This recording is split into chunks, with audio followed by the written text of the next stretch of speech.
Ayan. Okay, so we have here module 7, functions and recursion. And for our objective for this module is we want to describe the concept of recursion itself and determine when a recursive solution is appropriate for a specific problem. Ayan. And looking at this one class, no, if you can still remember, we have implemented a recursive routine already last meeting. Hindi ko alam kung naalala ninyo na we tried to call function main itself. Okay? And as what you have seen in our past example, since main also is a qualified function also, it can be called. And we just happen to repeatedly call main itself. So that is a recursive call. So a function that calls itself now is a recursive function na tinatawag. Okay? And when you have a recursive call is a function call which the function being called is the same one making the call. So in our example here, that's what you can see from the source code example. We have here a function called recurse. Tapos sa loob ng recurse, we have a recursive call against a function call because in our main function here, we have called a different function. That's why ang tawag lang dito sa kanya is a function call. Okay? So when you see this kind of code representation itself, wherein we have repeatedly called to ourselves yung function natin, and that is what you call a recursive call. So moving forward with recursion, recursion now is a programming technique, no? In which procedures and functions call themselves.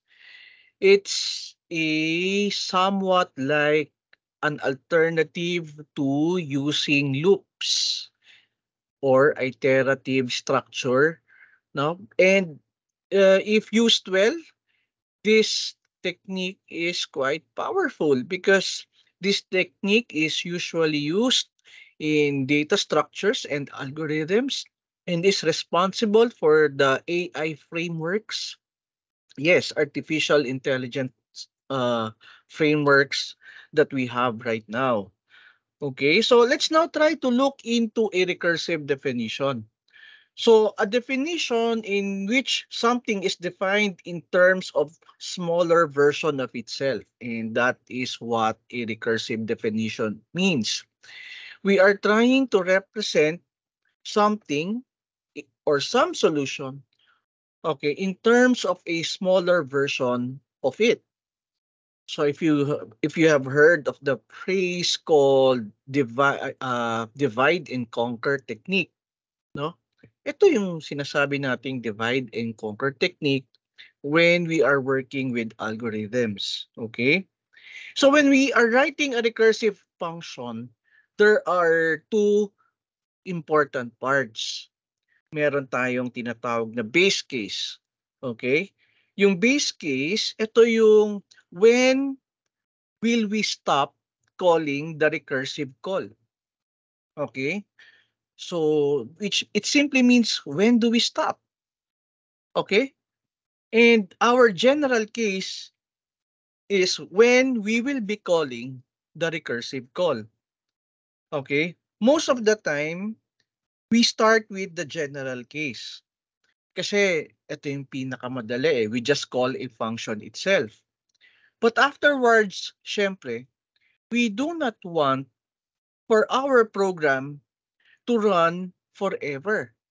That's why you would be needing a base case to solve this or to stop the recursive call. Okay? So let me show you a simple example. No, like with this one, no? How can we write a function called power not using the standard library that calculates the result of raising an integer to a positive power? Okay?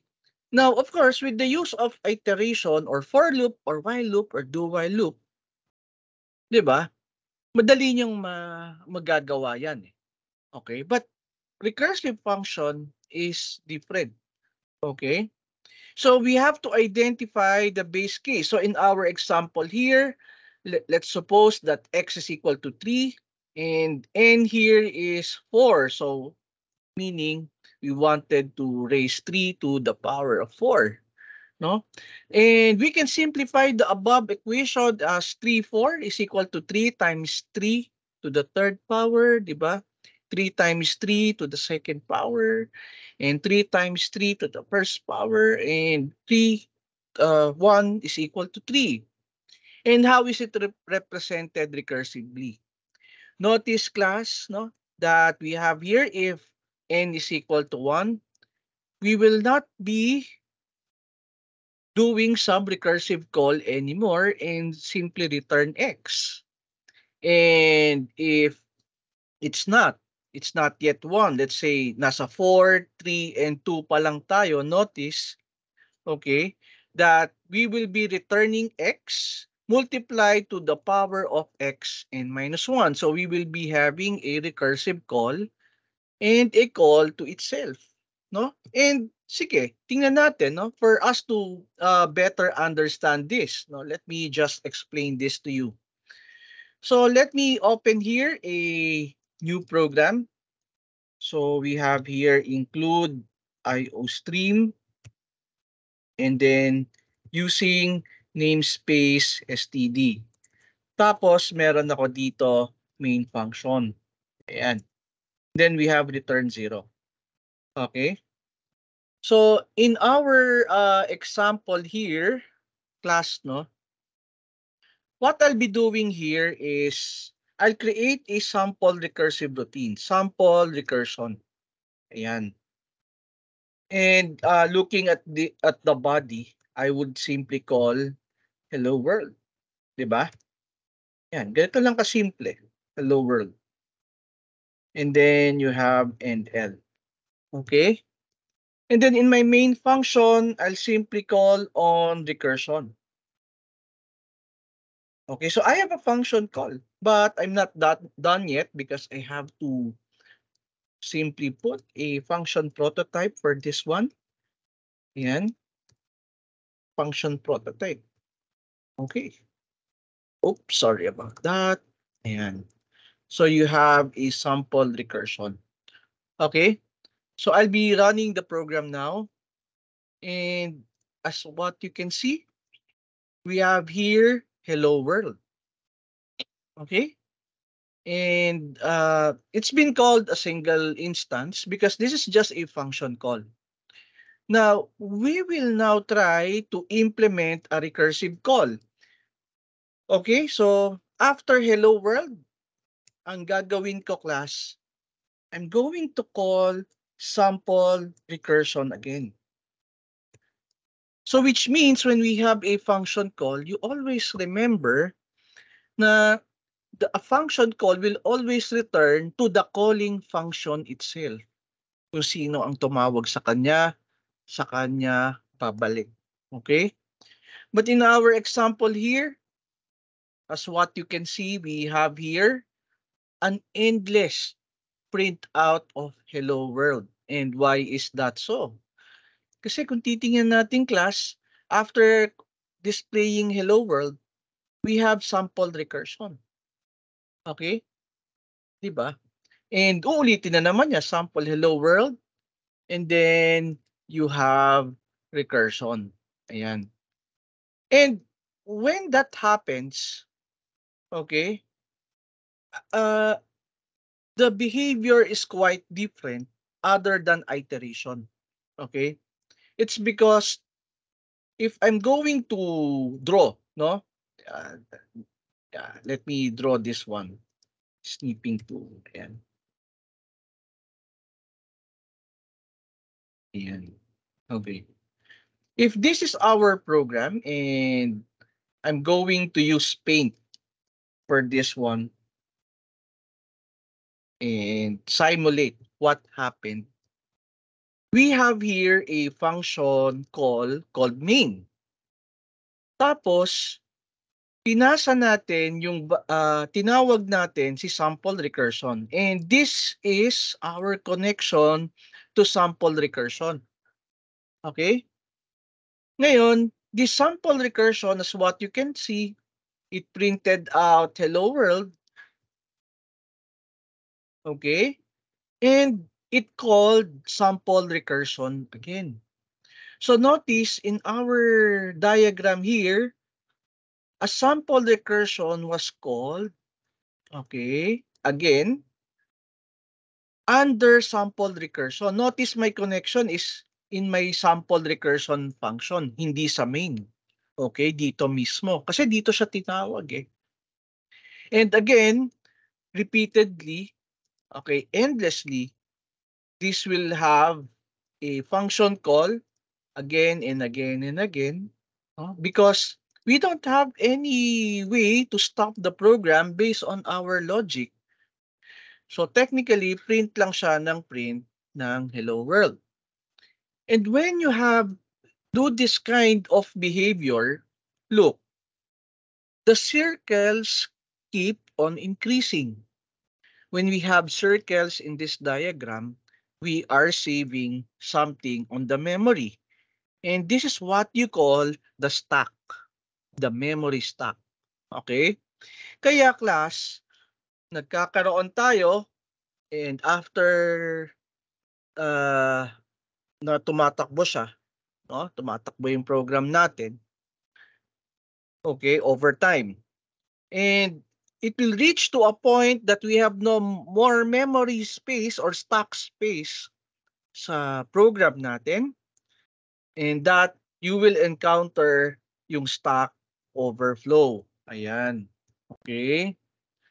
So, with that, no, yung stack overflow natin, okay, since nagkaroon tayo ng stack overflow, so our program will terminate and abruptly terminate. And you know, class, ito mismo yung tawag dito, yung source nung website natin. I mean, yung the reason why we have a website called Stack Overflow. Ayan. So yun class, no? That's basically it. May gumagamit ba sa inyo ng Stack Overflow? May nakakaalam ba ng Stack Overflow na website sa inyo? Anyone? May gumagamit ba ng Stack Overflow na website? Wala? Are you sure, class? Oh, di ba?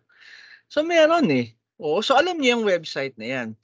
Okay? And so Linux, that is what you call a segmentation fault. Yan, segmentation fault ang tawag. Okay? So Stack Overflow, and then you have the segmentation fault. Okay? So yan yun. So anyway, moving forward class, no? So we, as much as possible, we do not want this kind of tawag dito. We do not want this kind of setup to happen. Na magkaroon tayo ng stack overflow or segmentation overflow. Segmentation fault. So what happens here, class, no? When I say we are not returning back to main, pero the always rule of a function is to return to whoever called itself. Ang nangyayari dito, class, no, with this one, ito, makikita natin na it will go back directly kung sino ang tumawag sa kanya, hindi kay function main. So ito, babalik dyan, ito, babalik dyan, ito, babalik dito, and then ito, babalik to the function main. Okay? And paano natin mapapatunayan? Okay? Na it will go back to function main. Tingnan natin ngayon yung program natin dito. Okay?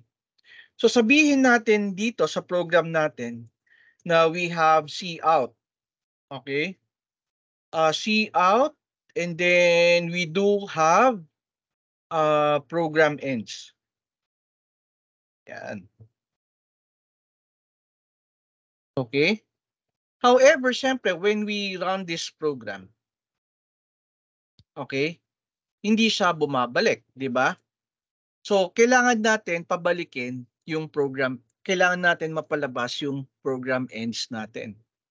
And in our case here, no, sabi natin na for us to be able to have this control, meron tayong base case kung saan tayo hihinto, 'di ba? Kung kailan tayo hihinto doon sa program natin, and yung general case, ito naman kung saan tayo magre-recursive call ulit. Okay? So dito, let's say for example, we wanted to print hello world 5 times using a recursive technique and using not a iterative one, no? We would simply say, can you print hello world 5 times? Oh, so syempre, since maglalagay na tayo ng number, we need a parameter here, which is integer n. Okay? And then you have hello world. Okay? And then dito sa sample recursion natin, okay, you do have tawag dito, a sample recursion. We have a parameter here, n. Okay? Dahil magpapasa tayo, we pass the value of 5. And then, we will simply say n minus 1. Okay? So, lumiliit ng lumiliit. So, what we wanted to do here is that if n is equal to 0, then we will now return back to the calling function. Yan ang gusto nating mangyari. And this is what you call the base case. Kailan tayo hihinto? Okay, sabihin natin para, 4, no? O, 5. And as what you can see from here, no? Well, pwede naman tayo maglagay ng else for the general case. Pero syempre, anything below the base case is already the general case itself. Pwede rin namang nasa loob ng else kasi ganun din naman yan eh. Dahil there are two logics that are presented here. Okay? So ito ngayon yung general case natin. Kasi pag hindi pumasok sa loob ng base case, ang dating natin ngayon will be the general case. Okay? And take a closer look, no? Ira-run ko yung program natin. And tumigil na, di ba? So you have printed the hello world 5 times. Okay? Hindi katulad kanina, okay? Na alam niyo 'yon, na may problema tayo. Hindi siya tumitigil. And going back to the paint version, so we did pass the value of 5. So nagprint siya ng hello world, 'di ba? And nagpasa tayo ng 4. Okay? Kasi tinawag natin ulit n minus 1 eh. And then 3. And then 2. No? And then meron pa. 1. Sorry. Let me draw that. And then may isa pa. 1. And then may isa pa. 0. Okay? So you have 1. Sorry. Then you have tinawag natin n is 1 and n is 0. Okay. So you have 1 and then you have 0. Yan. So what happened here, class, no? Dito sa base case natin, what happened here, when we reach n is equal to 0, di ba sabi niya return? Tingnan nyo sa code natin. If nasa 1 pa siya, is 1 equal to 0? False. So tatawagin ulit natin yan, n minus 1. Okay? And so, what will happen here, no? Tatawagin niya ulit, 'di ba? Ito yung 1, n minus 1, tatawagin niya ulit 0. Okay? And then once it encountered 0, notice, sabi niya return. Pumasok na siya ulit dito eh. Return. So hindi na niya gagawin 'to, 'di ba? Ibig sabihin, babalik na siya. And ang tanong ko kanina, kanino siya babalik? Doon sa calling function. Okay? And this is the calling function. babalik siya dito sa 1, babalik siya sa 2, 3, 4, 5, bago siya bumalik kay main. Naintindihan, class? Did you understand the behavior when we did that? Yung base case natin, paano siya nag-return? Any response? Yes po. Okay. And so, class, no, since we understand already how it works, then patunayan natin na ganun nga. So what we will be doing here is we will be printing out n para malaman natin, okay, na kanino siya bumabalik. Okay? Kanino siya bumabalik na function afterwards. Okay? So we have C out n. And look, if I will be running this, okay, look what will happen. Ayan. Oh, tingnan niyo yung output. Hello world, 1, 2, 3, 4, 5. Oh, let me get ayan, sweeping tool. Ayan. And then, ayan, new. Let's try to capture this one. New na lang. Liitan na lang natin this one. Ayan. And this is our output. Now, let's now try to override. Tingnan natin, no? Ito yung output natin kanina. So, notice, from main function, tinawag natin yung hello world. Okay? So, kitang-kita nyo, yan yung unang output natin, hello world. Diba? And then, afterwards, you have another hello world here. Hello world. And then dito, hello world. Diba? And then dito, we have hello world. So, pang-apat, and then yung pang-5 natin dito, hello world. Based in our program. And take a closer look. Pagdating sa 0, ito na yung 5 output natin na hello world based on what we have traced. And take a closer look on this program. Nag-return na tayo when the program is 0. And look, kanino siya re-return? Sa 5 ba? Hindi. Diba? So 1. O, pag return ko kay 1, notice what it printed. O, ayan, no? We printed 1. O, diba? Ayan yung 1. Okay? And then, look, no? Pagbalik natin, pag na kay 1 na tayo, bumalik na tayo dito kung sinong tumawag kay 2. And look, kanino tayo bumalik? Kay 2. And then, bumalik din tayo, diba? Kay 3. And then, bumalik tayo kay 4. And then, bumalik tayo kay 5. Diba? So, 4. And then, bumalik tayo kay 5. And then, afterwards, we did go back to main. So, ang print out niya, program ends. O, see? That's the behavior of a recursive call. Okay, so lumalalim tayo ng lumalalim. Okay? It's like that, no? And it's not a normal iterative call. Okay? So, whichever function called the recursive call, doon siya babalik. And you can play around with our simple example that I have shown you here. Okay? So, do you have any questions, class, with regards to this example? Okay, okay. Sige. And so, as what I have said, no, that's how you should write a recursive function. If you do not have a base case, yung return na keyword na tinatawag, okay, and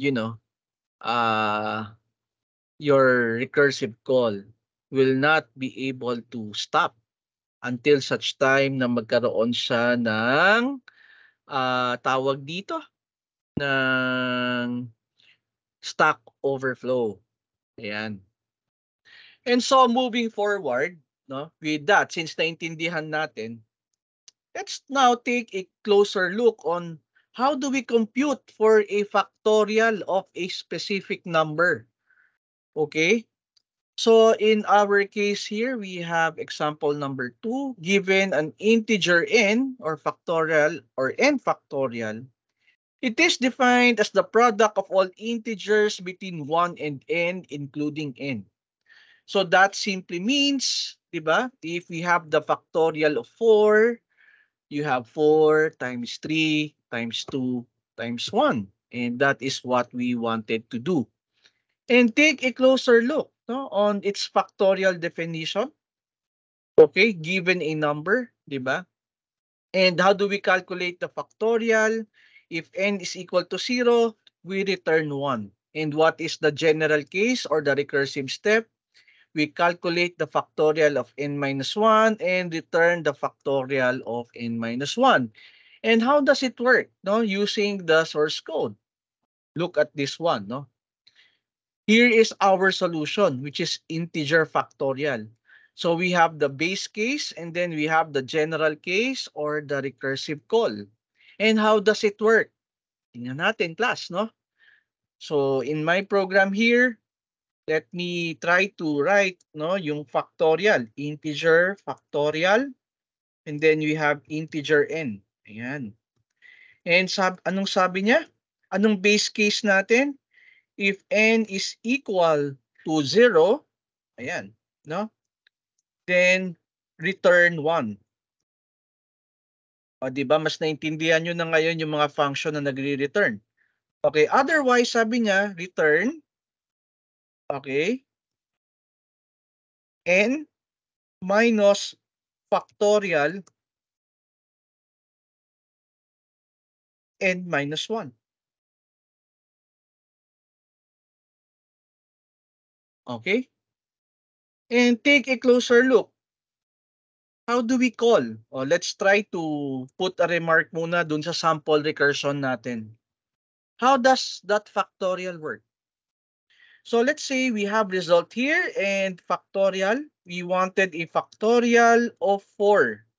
Ayan, factorial of 4. And so we have that. And we have the result and L. Okay, see, factorial of 4 and the result is int L. And let me run the program. Tingnan natin. Uy, sorry, kasi hindi ko pa nagawa ng function prototype. Let me put it there. Ayan. And that is, if we will be running it, as what you can see, we have here factorial of 3. Bakit? Mali ako. Multiply. Ano ba yan? Multiply. Yan. Factorial n minus 1. And if we are going to run the program, we have the answer is 24. Okay, so 4 times 3 times 2 times 1, it's 24. And how does it work? Bakit sir 24 ang answer natin even though wala naman tayong for loop or while loop? How did it work? O sige, let's now try to simulate whatever code that we have here para malaman natin. And let me open a snipping tool. Tapos i-ano natin, kunin natin yung code. And let me create a new, yon. Let us try to simulate class. So in our program here, we have the main function.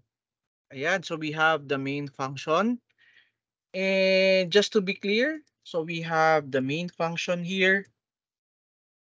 Pagkatapos, we did made a call to factorial. And for so that we are sure na alam natin na we have a different call, a function call. So square ang gawin natin. Okay. And then what we actually passed here for this value, 'di ba? Is actually our n is equal to 4. Ayan. So we did pass the value of 4 to factorial. Is 4 equal to 0? false. Anong sabi niya? Return n, okay, which is what? Return n, sabi niya, that will be 4 times the factorial of n minus 1. Okay? So anong ibig sabihin nun? Hindi pa natin class mamumultiply agad. Okay? Kasi sabi niya, you have to multiply 4 with a factorial of n minus 1. Ito yon, no? Ito yung sinasabi ko. Hindi pa niya mamultiply sa n. Kasi nga, it needs another recursive call. So what happened here is that we have another recursive call. Ayan. Okay, so another recursive call to factorial. And this time, we have 3. Okay? And is 3 equal to 0 yung n natin? It's false. Okay, so sabi niya, 3, okay, times the factorial of n minus 1. So, hindi rin naman natin mamumultiply. No? Kasi, syempre, iniintay natin yung factorial n minus 1. So, in our case here, pag may question mark tayo, nasa waiting state parate. No? Nasa waiting state parate kung sino yung function call na gumawa sa atin, na tumawag doon. No? And in our case here, we have to call another function. Ayan. Okay? And this time, it's 2. But then again, 2 is not equal to 0. So, we have to multiply 2 to factorial n minus 1 na hindi rin natin alam. Because we need another function call na factorial ulit para malaman natin. Okay? And this time, class, take note. What is n here dito sa huli? Kinig ba kayo? Okay, what is n here? So, n is 1. Okay, n is 1. Okay? And is 1 equal to 0? False. So, ibig sabihin, we have 1 times the factorial of what? Question mark. Hindi natin alam eh. And I'm sure we need another function call here. Okay, kasi hindi pa eh. And this time, n here is 0. Okay. Now, the thing here, class, is that in our source code, inside this, no, sa source code natin dito, okay, notice that is 0 equal to 0? It's true. Ano sabi niya? Return 1, right? So, ibig sabihin, kung saan natin siya tinawag, return 1. Oh, may sagot na. Okay? So, we can multiply it already, which is 1 times 1. And then, it will now return dahil we were able to multiply it. Ayan, no? Return n times the factorial n minus 1. And since na-complete na natin, magre-return na siya. Na-complete na natin yung process. O, edi pag-return dito, the value is 1. Okay? Wow, we could multiply it already. Sumagot na siya. It's 2 times 1. And that is what we needed to return. And that is why 2 times 1 is 2. Okay, so we can multiply now 3 times 2. And yes, we were able to complete what is waiting. And 3 times 2 is 6. So we were able to return 6. Diba? And 6 times 4 is 24. And great, we were able to return. And that's why pagbalik natin sa main, 24 ang naging answer. Did you get now how recursion works? Yes po. Class. Oh, yan, no? And that's basically, class, what is happening when you have a recursive call. Madali lang naman. You know why we have a Stack Overflow? Kasi look, yung 4, tingnan niyo 'to, yung 4, 'di ba nag-iintay siya kung kailan makakabalik. 4, 3, 2, 1. Dito, we have only 4 blocks that are on the waiting state. And when you are on the waiting state, you are saving something on the memory. At pag hindi na kaya ng memory mo mag-save ng stack katulad niyan, doon na nagkakaroon ng stack overflow. Okay? So yun class, yan ang computer science, no? We try to understand what is happening inside the code. Okay? And in analogy class, pwedeng kung nahihirapan ka maintindihan what is this recursive is all about, isipin mo class na let's say in reality, kunwari lang, you fell asleep. Okay? So, eto, nakatulog ka dito in this part. Ngayon, sa panaginip mo, nanaginip ka eh. Okay, nakatulog ka sa main, nanaginip ka. And in your dreams, you were able to fall asleep, no? Doon sa dreams mo. Eh di nakatulog ka sa panaginip, eh nanaginip ka ulit doon. Ayan. So habang naginip ka sa loob ng panaginip mo, nanaginip ka ulit. Yan. Eh natural lang, syempre, pag gigising ka, saan ka gigising? Sa unang tulog mo o sa kusang ka nanaginip? 'Di ba kusang ka nanaginip, do'n ka gigising. So, dito ka gigising, 'no, kusang ka nakatulog. Okay, eh panaginip pa rin 'yon, o dito ka nagising ka ulit, o do'n sa ano, sa kusang ka nakatulog na panaginip mo ulit, 'di ba? And then tsaka ka lang magigising sa reality, 'di ba? So that's how you might want to view it, 'no? I'm not telling that's how it works in the real world kasi wala naman pa akong experience na nanaginip ako sa panaginip, 'di ba? Pero it is something like that, okay? You are leaving something. Pero kung sino yung iniwan mo, siya yung babalikan mo. Okay? O yun, no? That's how it works, class. Any questions with how the source code was presented? Naintindihan nyo ba?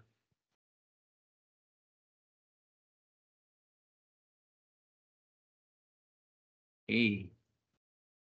So wala. Okay. So anyway, class, no? Moving forward. Okay. So anyway, we have some rules that we have to look into when we are working with recursion. Okay.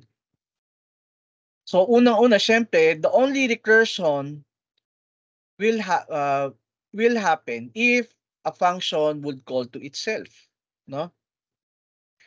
And syempre, only a user-defined function can be involved in a recursive routine because you have to call a function itself since controlled mo yon, and that's a user-defined function. Now, how do you terminate? Of course, you need a base case para ma-terminate yung recursion natin. You could use exit, but I highly not recommend because using exit is an unstructured way of programming.